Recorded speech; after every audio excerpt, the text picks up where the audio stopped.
common prejudices. First thing is, there is this common prejudice about mindfulness teachers or people in this wellness space should never show negative emotions like anger or sadness, and they should always come across with this peaceful front, and this kind of ignores what is the main problem with our society is we take that for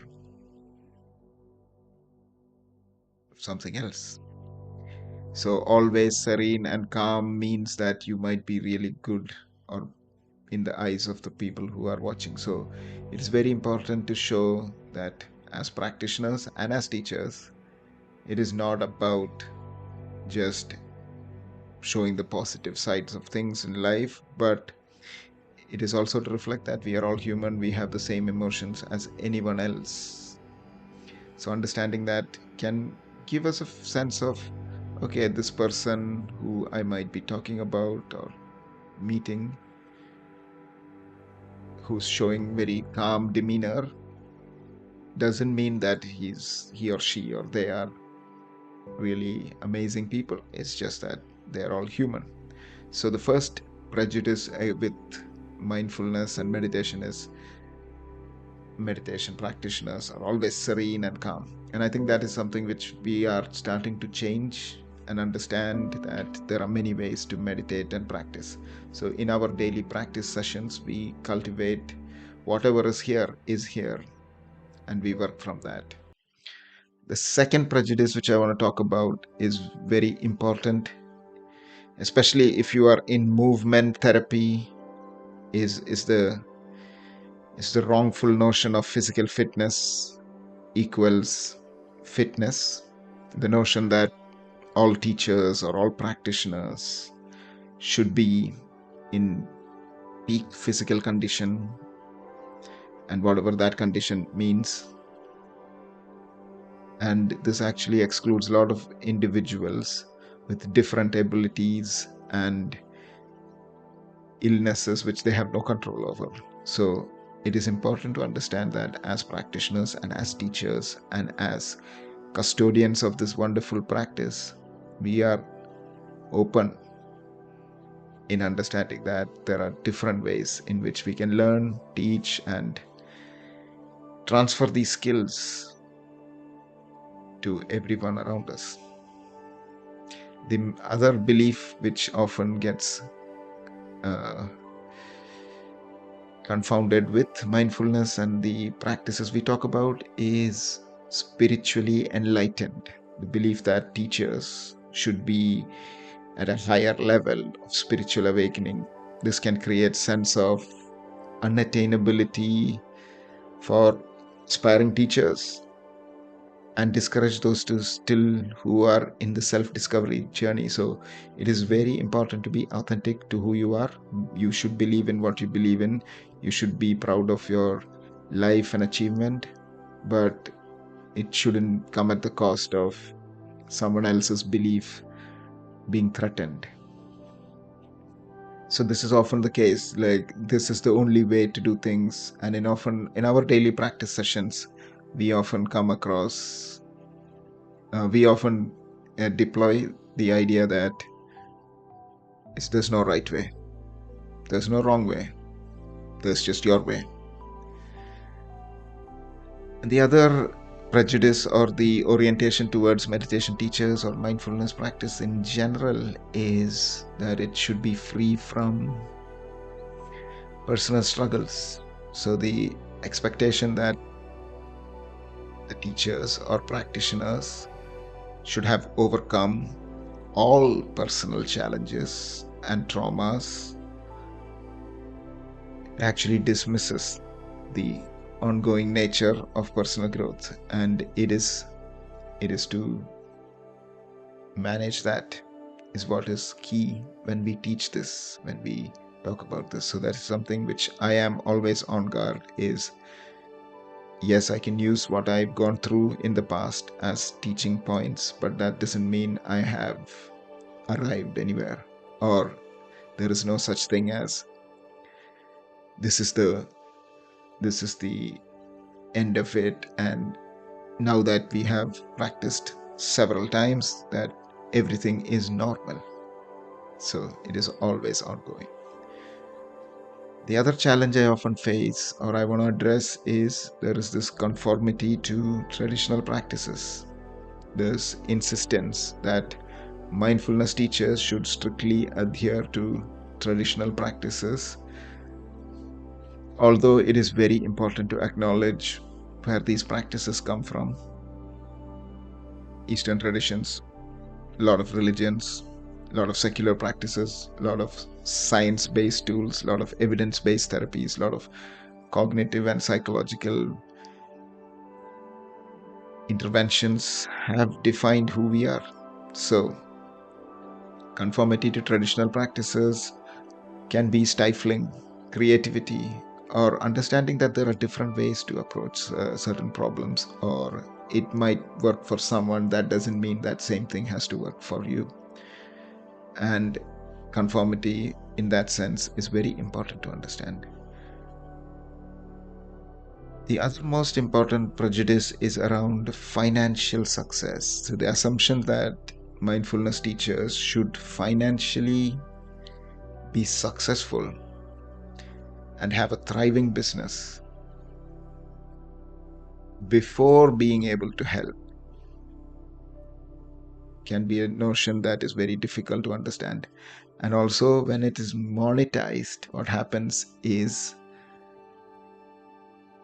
the bias towards profits over genuine service. So, this is one thing which all of us have to be on guard, is what are we doing this for? The service aspect. Yes, of course, this is a way to help people grow and transform, and also a way in which it is a livelihood for a lot of us. So it is understanding the balance, that why we started this and how we can be true to ourselves and the people we serve. So that is very important in my understanding of prejudices within mindfulness space.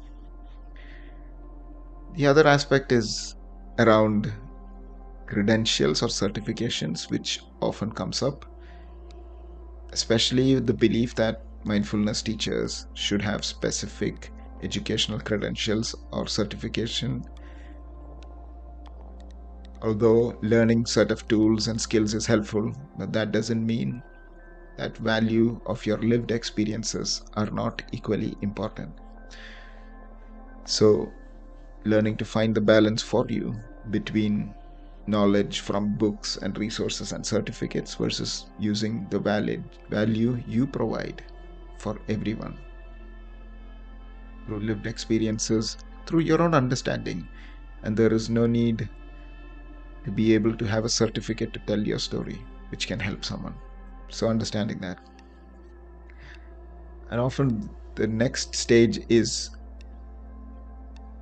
age and experience, often comes into this place where this is almost a bias, and the assumption that teachers should be of a certain age or have certain amount of experience can discourage. And this is often what we see in the spaces. We are leaving behind younger adults, people who are younger than, say, a certain age, are not interested in practicing these valuable skills because it's not relatable. So we need to encourage younger teachers who are in the process of transforming lives. So it is very important to understand that age and experience don't really matter. It's what you have, what you're truly sharing with people is what matters. Of course, credibility is a very important aspect. We have to treat people with respect, and we have to be true to what we believe in. And there should be a way in which you can express your ideas with people in a genuine manner. The other aspect of prejudices or the impact is often not talked about is the relationship status. So the expectation that the mindfulness teachers or people in in this wellness space should have their personal life sorted, or their relationships are wonderful and amazing, and this can perpetuate what is known as the perfect family bias. So it can look like as though you need to have a perfect family to be able to help others. And this is a stereotype, and it is absolutely not the case. People can be in their journeys. People don't need to be a certain level to be able to share the wisdom within themselves. So this is where I encourage people and practitioners who take this thing seriously is trust that you don't need to be at a certain place to be able to help people. So these are some of the prejudices I really wanted to talk about today. Mainly because I think we, in our daily practice, as this is our daily practice sessions, uh, we address all of these. And yeah, I might not have the talents of a singer or a musician or a yoga teacher or some other form of entertaining way in which I can communicate. But what I believe truly is practicing for yourself, truly. And this practice, the word practice itself, is transformational for me. So starting to treat this moment you are in as a practice can be your first step in progressing. So I believe that there are so many things out there. We can learn about the mindsets, we can learn about the methods, we can learn about how to learn new things. There's so much stuff out there which you can learn at the drop of a hat. But what doesn't compare is how you put it into practice, or how you treat this as a journey, as a stepping stone. And this is where I believe we have the most value. As teachers, I believe in my practice is to show and turn up and practice what we talk about. So yes, there are some different ideas.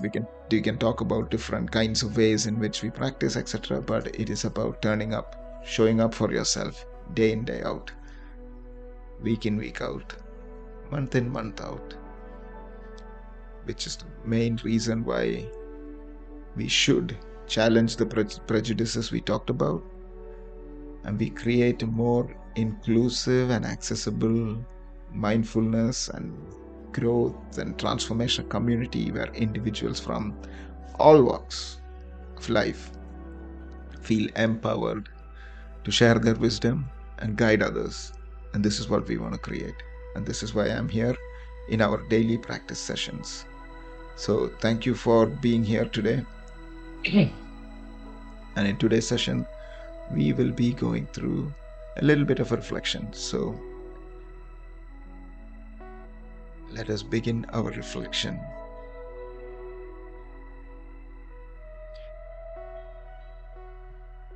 And in this reflection, I invite you to do a couple of things. I invite you to find a pen and paper if that is available. And I invite you to just be here however you are. However you are.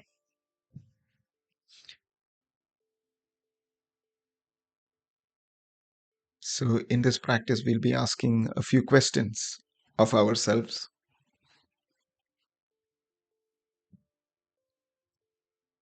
in order to not find answers, but open the possibilities of change and transformation in your life.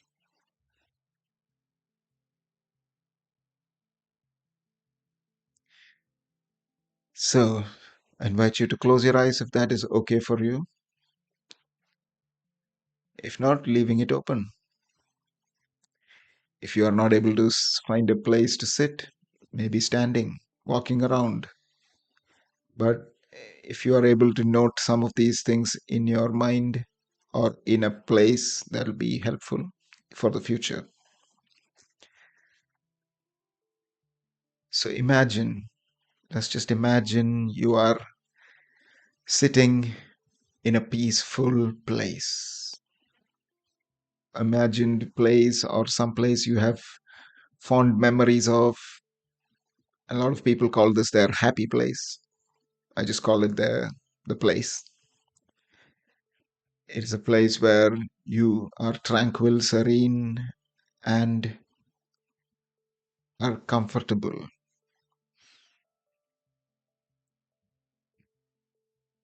So gentle breeze is rustling through the leaves in the surrounding area you are.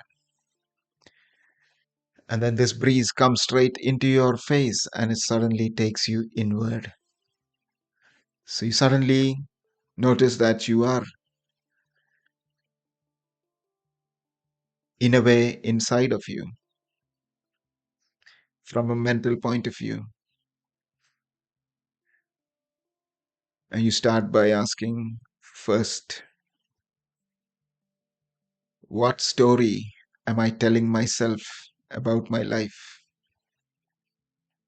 What is the story I'm telling myself about my life?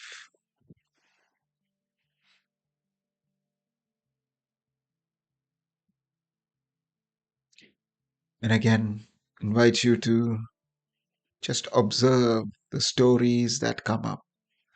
Are they stories of limitations or struggles or not being enough? Or are they stories of resilience, of growth, of endless possibility?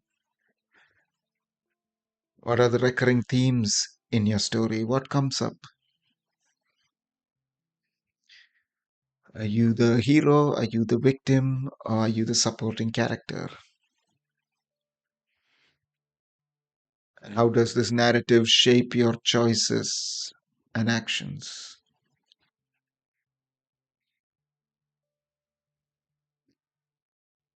Remembering that you are the author of your own story. You have the power to rewrite it at any moment in time, to change the narrative, to create the story that empowers you to live your best life.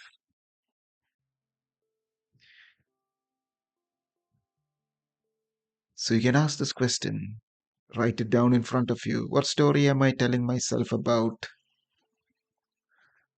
my life?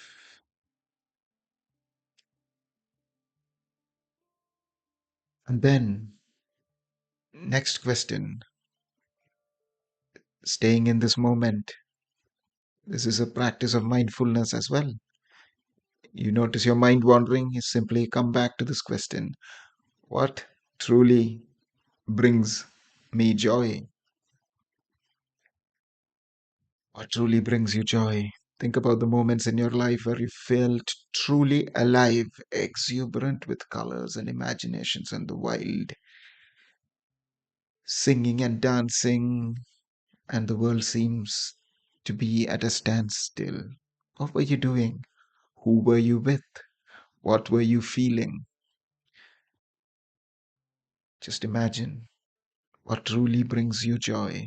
Perhaps it was a simple pleasure like walk in nature, a good book, a deep conversation with a loved one, or maybe even profound experience,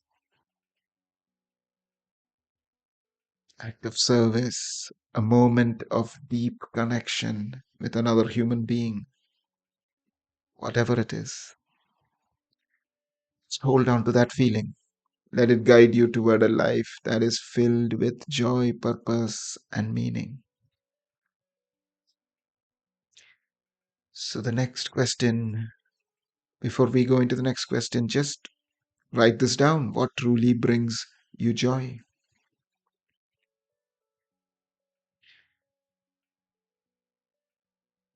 And once you have that, next, let us think about what are you most afraid of? Now, this can be a challenging question, we know. but it's also an important one. Our fears often hold the key to our deepest desires and our greatest potential. We often ignore it as something which we want to walk away from. And to understand it a bit deeper, is it the fear of failure or rejection or of the unknown? Or is it something which is a fear of being unloved or not being worthy, not being enough? The fear of not. And acknowledging your fears with compassion. But it is important with these practices that we understand our fears, we listen to it, and we let it be and let it go.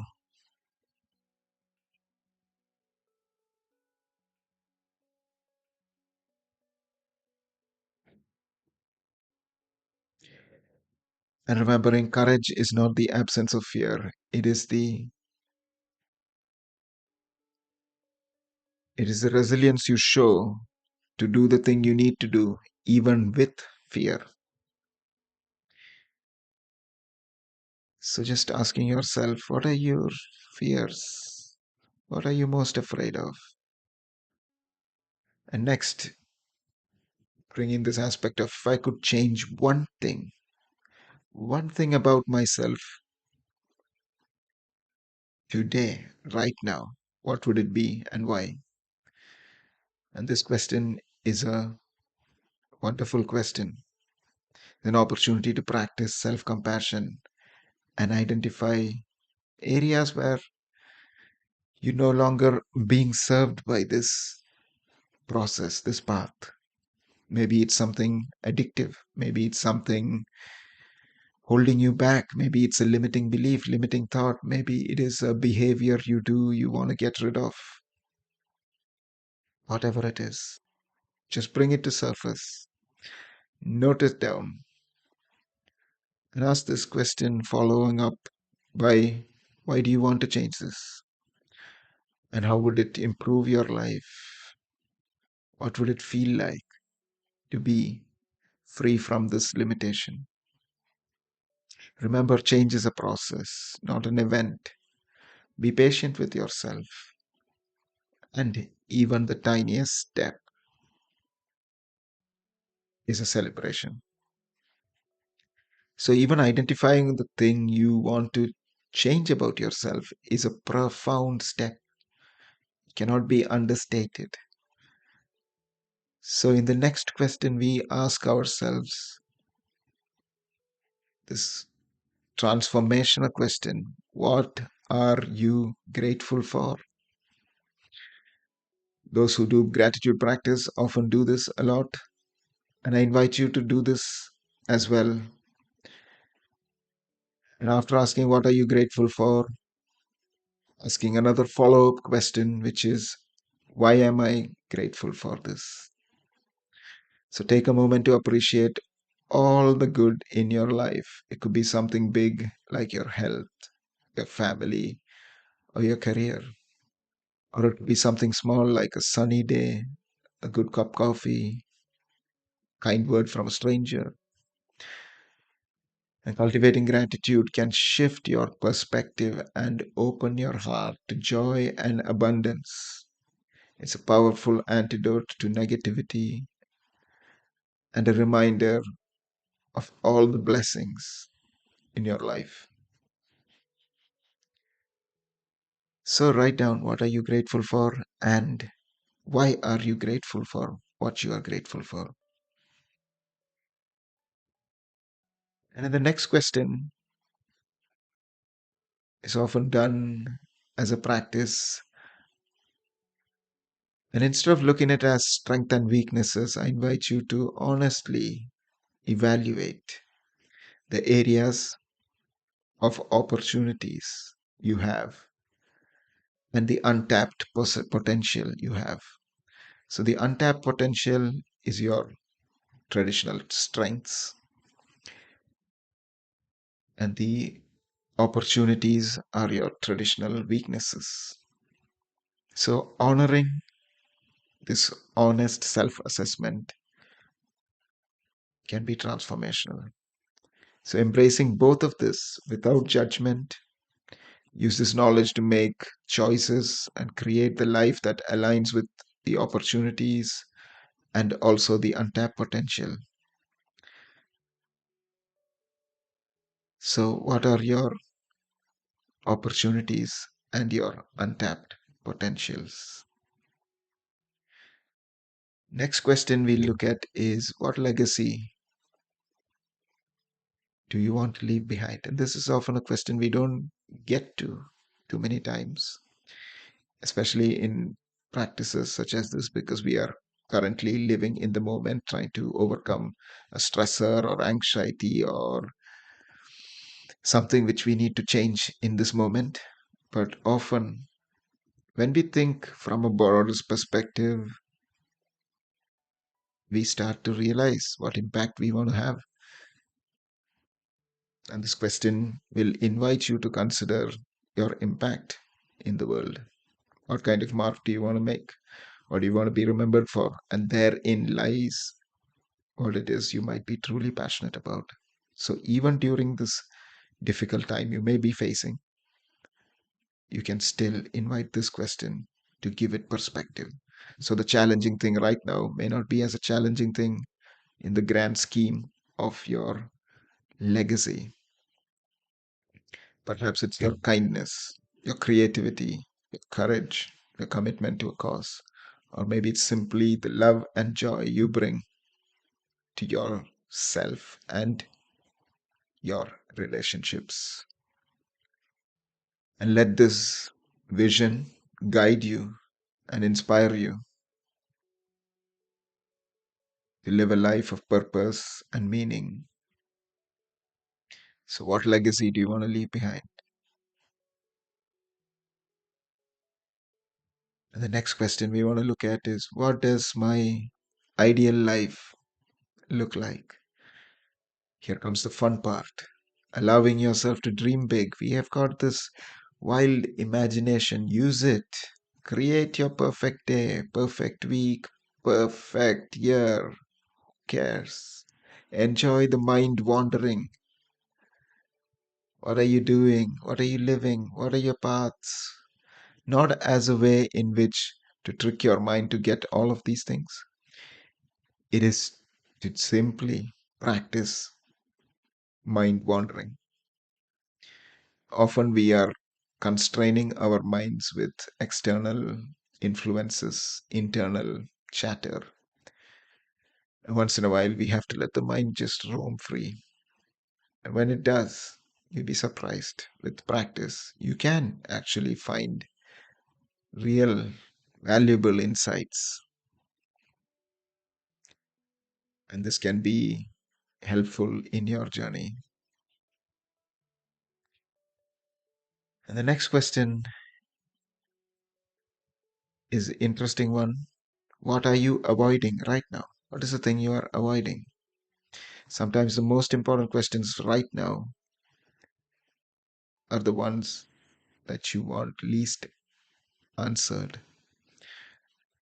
So it's a difficult conversation to have because with ourselves, because often we know what we are avoiding for a reason. And it could be a difficult conversation, challenging task, or uncomfortable emotion. Why are you avoiding it? What are you afraid of? Going back to the earlier question. Maybe there is a link. What would happen if you faced it head on? Nothing is the answer. Most of the fears we have in our heads are not fears of things which have happened, it's things which might happen. So it is our opportunity to test this out. What's the what's the worst that could happen is often used as a way in which to get motivated. But my point is more about, it's not what's the worst that can happen. That nothing worse will happen. It's all in our minds because we trained it. We kept ourselves safe. So if you want to do a certain thing, just do it. If you believe that this action is in line with your future self, your wise self, your plan in life, do it. There may be voices in your head saying you are not good enough to do this or other people are better. These are all just comparisons just to keep us safe, but it's not really true. And everybody has their story, which is worth being told. And often, whenever I come across why we don't take that step, is because we believe like if we do something, we might find that we are not good enough at it, or other people might find that we are not good enough. Both ways, which is just something we created. You are in charge of your own destiny, sort of. So, what are you avoiding? And finally, last reflection for this practice today is what advice would you give to your younger self?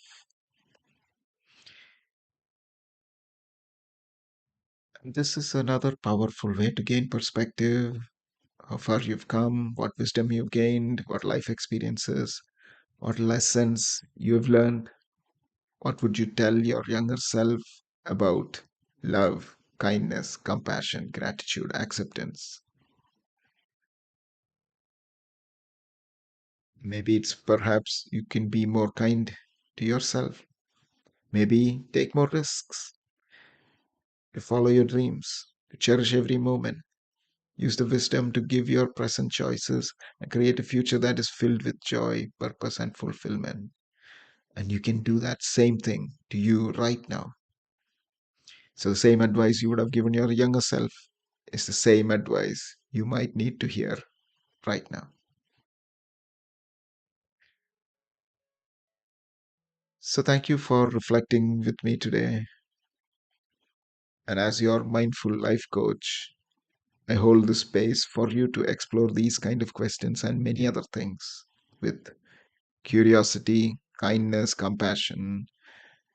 And I would encourage you to listen to your inner wisdom, trust your intuition, and just simply embrace your self journey, self discovery. Remember that answers are already there within you. I'm simply here to guide you towards them. And we are not going anywhere external, we are just going inward. And that is how you change yourself. So hope this was useful practice. And if you would like to get in touch, please do. And yeah, I can help in any form. So thank you for listening. Thank you for being here. Take care.